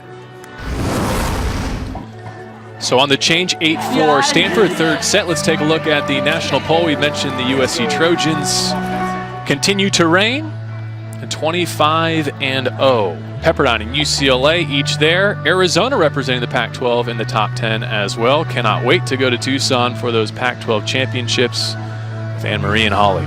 Yeah, like we had mentioned, there are 3 teams in the top 10 that will be at that Pac-12 championship. Now, if you take into account a few other teams just outside of it, even today, we've got Stanford here, number 20, and Cal at number 18. I mean, these are still teams that are definitely in contention. They can compete, and they're showing it today. Top pairing for USC, finally upset, and that opened the door for a different pairing to collect the Pac-12 weekly honor. The McNamara twins at UCLA. They went 6-0 last week, now 25-2 on the year. You may have seen them in a doubleheader last week on Pac-12 Network. Now, these two girls are special. I can't imagine playing against them. It's got to be hard to know which one's got which tendencies, which one's on which side of the court, and they have mirror images on their jersey numbers as well between 31 and 13. They're identical twins, so it's just got to be very challenging to be able to play against them, plus their incredible skill. How about Clayson Hughes upset finally by St. Mary's, right? Gosh, that's Did that crazy. get your attention? Oh, that definitely got my attention. Just like that rip from Grace Campbell down the line. She is not ready to give up this match.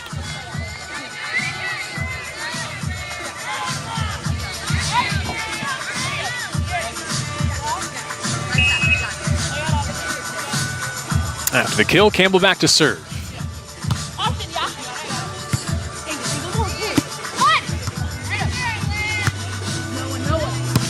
Seen a bit more in-system volleyball here late in the day from this 3 pairing. And speaking of USC, the women of Troy will be here next week. Hope you'll join us on Tuesday, April 18th, 3:30 Pacific, 4:30 Mountain. Top-ranked team in the country, USC, here on the farm.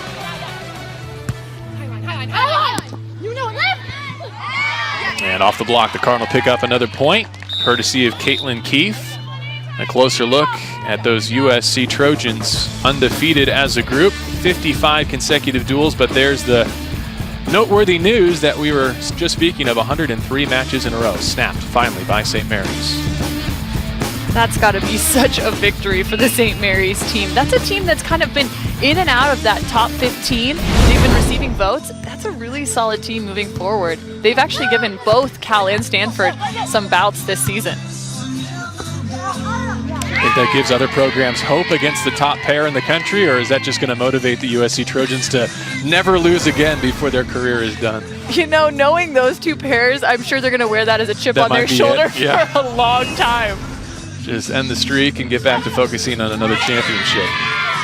Service ace for the Golden Bears. Putting an easy one on the board, now back within 2. Or excuse me, now 3. We have 10-7. They have 9-8 Stanford, so we'll get that straightened out. Score on the court is now tied at 9.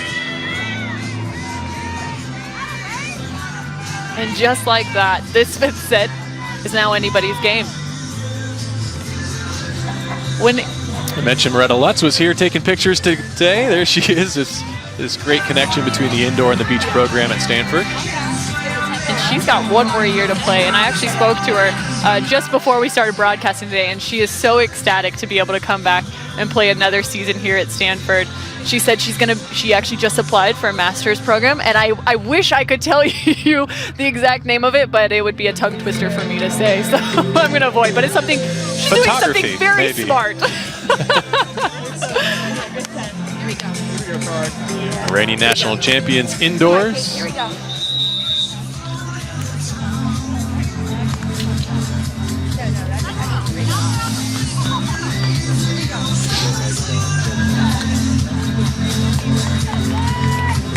Tied at 9 here in the final match of the day. The third pairing, Campbell and Rodberg of Cal, Henson Keefe for Stanford.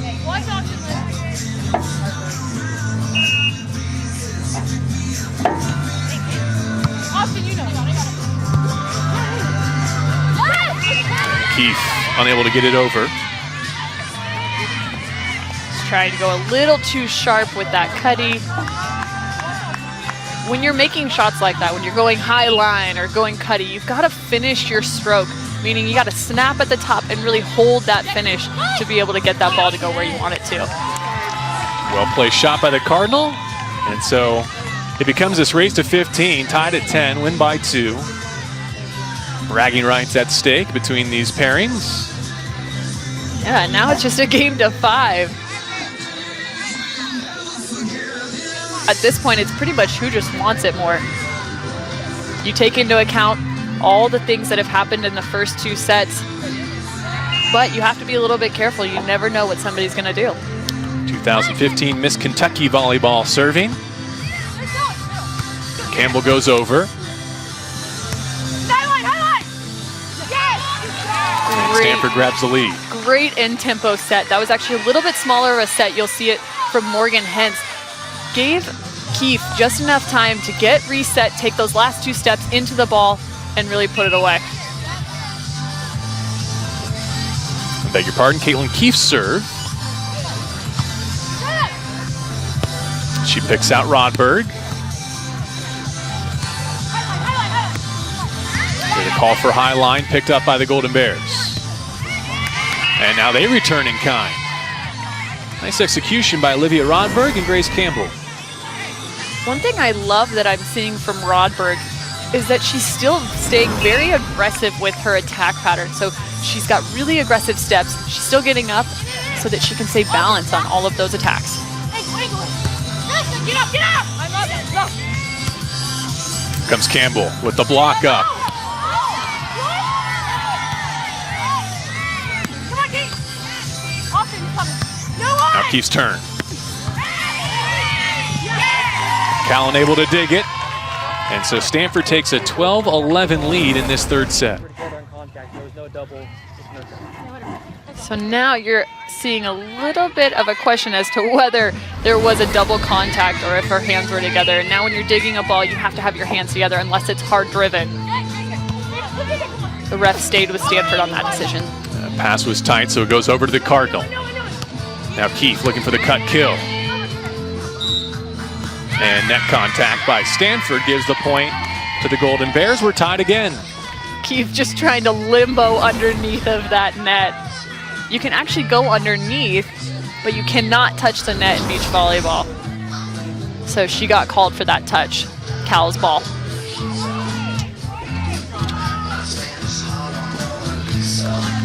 And true rivalry style, Cal and Stanford until the bitter end, even though the duel has already been decided. Third set.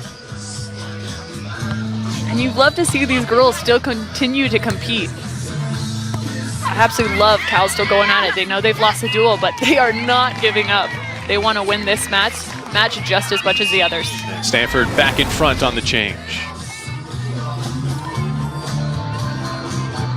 What a great pickup. Just Grace Campbell a little too much, getting it out of bounds.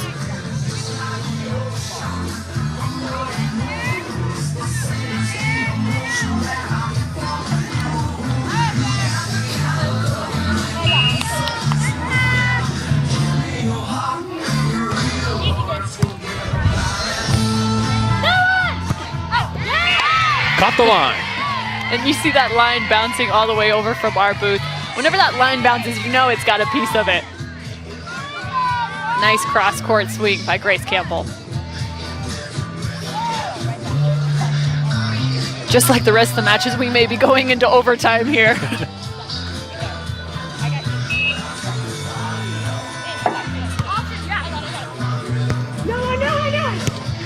Big swing from Keefe. And Cal cannot retrieve it. It's off the antenna. And the Cardinal take a 14-13 lead. Gosh, that is such a great touch by Rodberg, though. Man, just hitting that antenna a little bit too far. Match point number 1 for the pairing 3.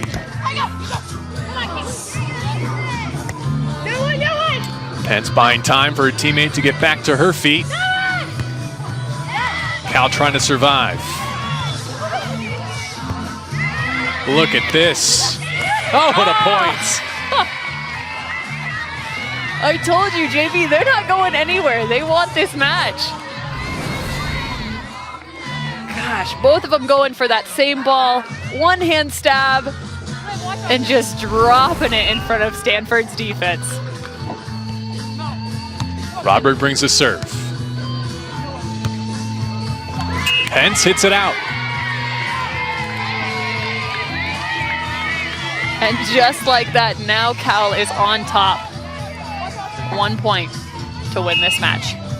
A must side out here for the Stanford Cardinal.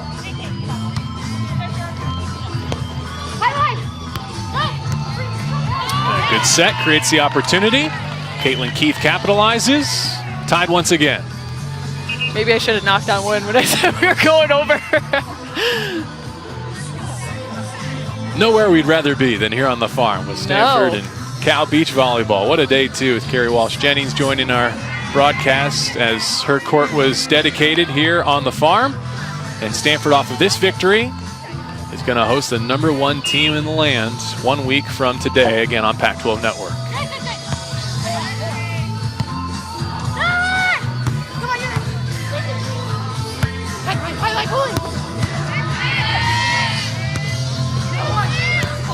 High-level stuff to finish the day. Cal back on top. And the 5'9" Rodberg getting some major air there. I love that she elevated. She saw the block wasn't there, goes up and just puts that ball away. No fear. Love it. Match point number 2 for Cal.